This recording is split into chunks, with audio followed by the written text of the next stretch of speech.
नमस्कार. तर आपण होममेड सॅरलॅक कसं तयार करायचं हे बघणार आहोत. इकडे मी इंद्रायणी तांदूळ घेतले आहे 2.5 वाटी.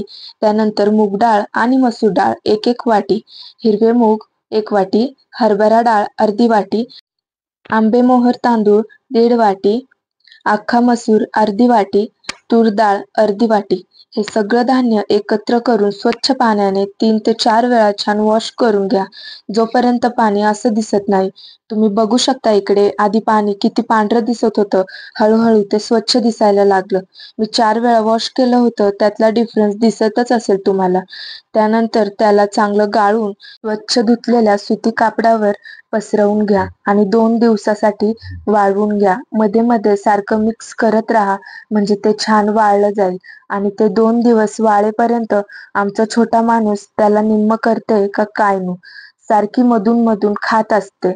त्यानंतर 2 दिवसांनी ते छान वाळलेलं आहे. आता आपण त्याला कढईत भाजून घेऊयात. मी लोखंडाची कढई घेतली आहे कारण ह्यात चांगलं भाजलं जातं आणि लवकर करपतही नाही. हे भाजण्यासाठी जरा वेळ लागतो, पण त्या वेळामध्ये हात थांबले नाही पाहिजे. कंटिन्यू त्याला मिक्स करत राहायचे, किती जरी हात दुखले तरी, कारण ते खाली पण लागू शकतं आणि ते जर करपून गेलं तर ते चांगलं नाही लागणार अजिबात. आणि हे भाजायला घेतलं होतं तरी आमचा छोटा माणूस अजूनही त्याच्याच प्रेमात होता. मग तिला दिलं एकदाचं थोडंसं. भाजल्यानंतर ते एका भांड्यात काढून घ्या. तर त्याला छान सोनेरी रंग येईपर्यंत भाजून घेतलंय मी. तुम्ही बघू शकता.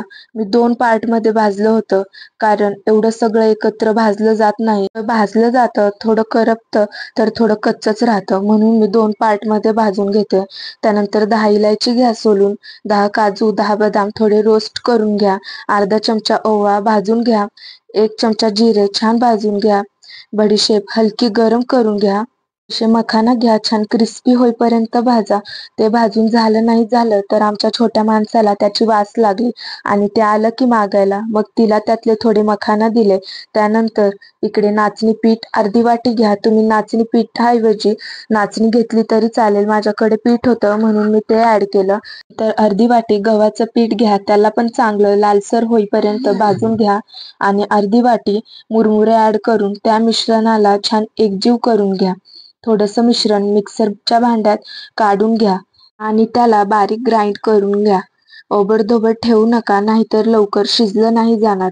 असं बारीक पावडरवानी ग्राइंड करा. तर सॅरलॅक पावडर रेडी झालेली आहे. ह्याला बनवायचं हे पण खूप सोपं आहे. तरी मी कसं बनवते हे तुम्हाला उद्याच्या व्लॉगमध्ये पाहायला भेटेल. आणि माझ्याकडे सॅरलॅक बनवायच्या 3 वेगवेगळ्या पद्धती आहेत.